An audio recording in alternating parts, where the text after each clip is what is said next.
jedhin haati babbaan si guddisani.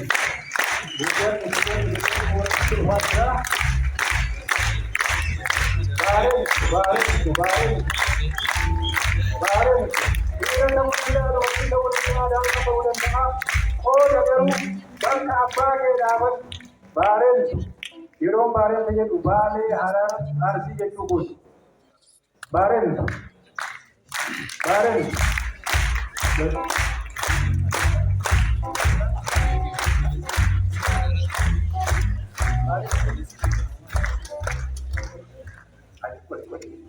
ayyee ifa manaa godha kan kunis waan baramuu qabudha. Araddaa Oromaa irratti irreeffattee dabaluu dandeessa. Kophaa kee madda malkaan naannoo hojjettee ta'uu dandeessa. Akkatti guuttee dhaabachuuf garuu tuulama yookaan galaan argamuu qaba. Kanaaf mana namaa keessa seenneetu tuulama galaan yoo argame keessuma. Tuulamni hin jiru. Badee Awustiraaliyaa jirra jechaadha.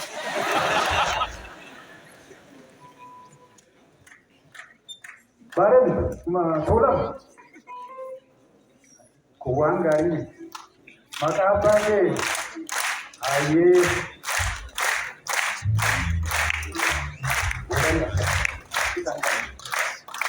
ati baadiyyaa gooti itti ati tuulama akka seeraatti itti baraa abbaa araddaatu saaqaa booranni immoo hundumaaf abbaa waan ta'eef inni saaqaa baadiyyaatu itti aanaa. Ani machaa abbaan araddaa immoo hin cufa. Kanallee haa barru yeroo eebbaa harka rukutamu yoo harka rukutan namarraa harcaatii Oromoon natti qabatu jedhanii dhungatanii giraawundi godhu. Hayyee.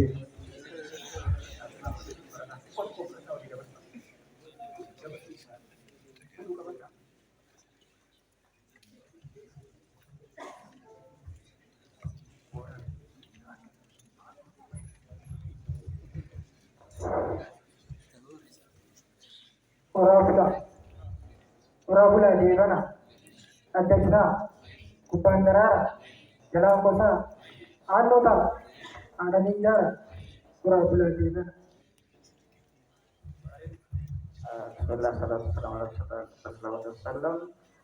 Rabbiin mana kana guutanii waan dhuftaniif baay'ee keessanillee nagayaan haa guutu.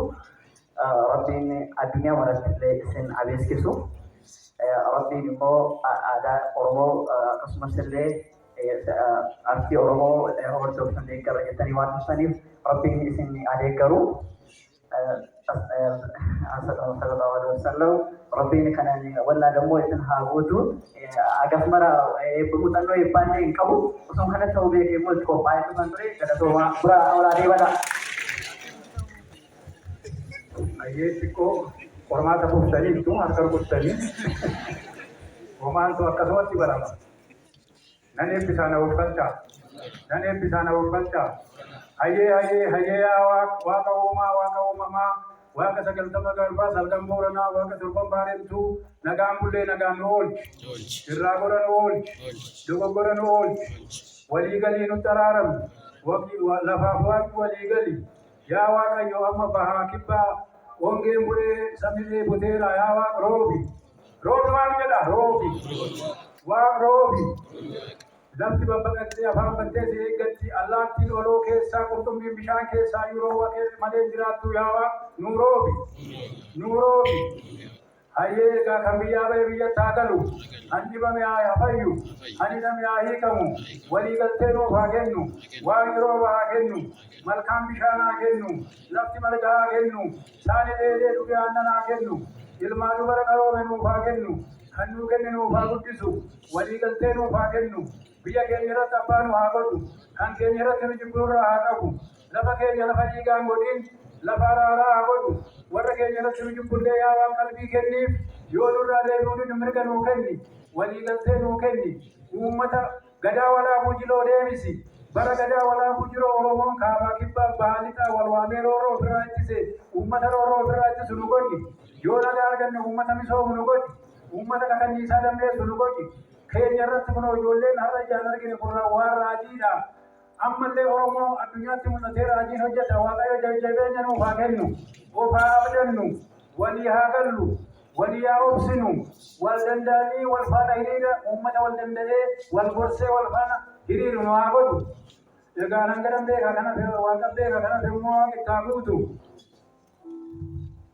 Hayyee na uffachaa umurii irraa keenyatti keenya ibsa na uffachaa hayyee waaqoomaa tokkicha maqaan dhibbaa gurraacha karaa garbaa limmuu irraa taliilaa abbaa dhugaaf jaalalaa kan si uume hin jiru kan si dhala uume hin jirus waan madaan hunda gahe dhageessuuf hawwaatu deebisi roobni kan waaqaatu roobni kan dacheetu dacheen kan margaatu margi kan loonii taatu loon kan aannanii taatu aannanni kan daa'imaa taatu daa'imni haa guddatu sin eebbisa eebba qabaa cuqursa ta'a lafa uwwisaa andoo digirii ta'a bonaaf gandalalisaa waleen sukurma ta'a bu'aa yaabbina waddaa abidda gaara qabate ta'a gamaaf gamanatti fa'a leenca qabate ta'a isarraa aane ta'a kanniisa ta'a wal jala yaa damma ta'a walitti mi'aa abaaboo ta'a walitti urgaa garbuu ta'a jirma dheeradhaa cirracha bayyaa ta'a ammaarraan sin fide galaana bayyaa ta'a duksaan sin fide odaa ta'a dummaddaa odaa ta'a gaaddisa biyyaa ta'a hanqanaan beekaa rabbina irra beekaa isaa gara bittaa guutu abbaan arraddaa jechuudha. Hayyee na uffachaa amma na uffachaa waa'ee nagaan wajji nagaan nu haa bulchu kan nagaan nu bulche nagaan nu haa wajji hamaa nurraa haa qabu sodaa nuti haa qabu biyyi kan abbaa biyyaa haa ta'u horii kan abbaa horii haa ta'u biyya keenya irratti nu haa eegsisu eegduun biree nu haa baasu. Kennaan keenya haa guddatu, guddaan keenya haa bulu, wallaalaan keenya haa beeku, beekaan keenya haa bulla'u, ilaalaa ija qamaa haa qabu, qalbisaa qalbii qamaa haa qabu, diimaa mogolee hamaa haa qabu, dubbataa arraba hamaa nurraa haa qabu, kanatti furdina ilma dhalgee nurraa haa qabu, kan itti argite kanan erga dhalgee nurraa haa qabu, qabee gadi dhiisi, qabee biyya keenya irraa haa kaasu, kaasee haa balleessu, eebbisaa wal taasisaa waaqa.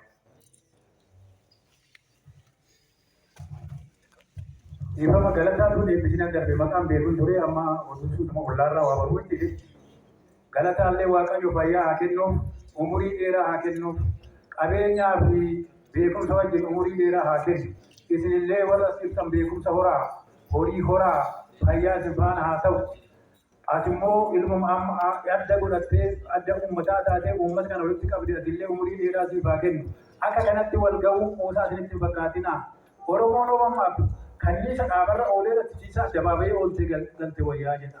Kanniif nama dhaabarra oolee shimata xuuxaa oola. Yoo gadi bahee waa argee gala.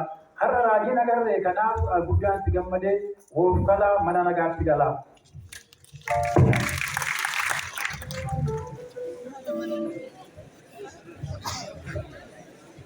Gara kootu gara waltajjiitti.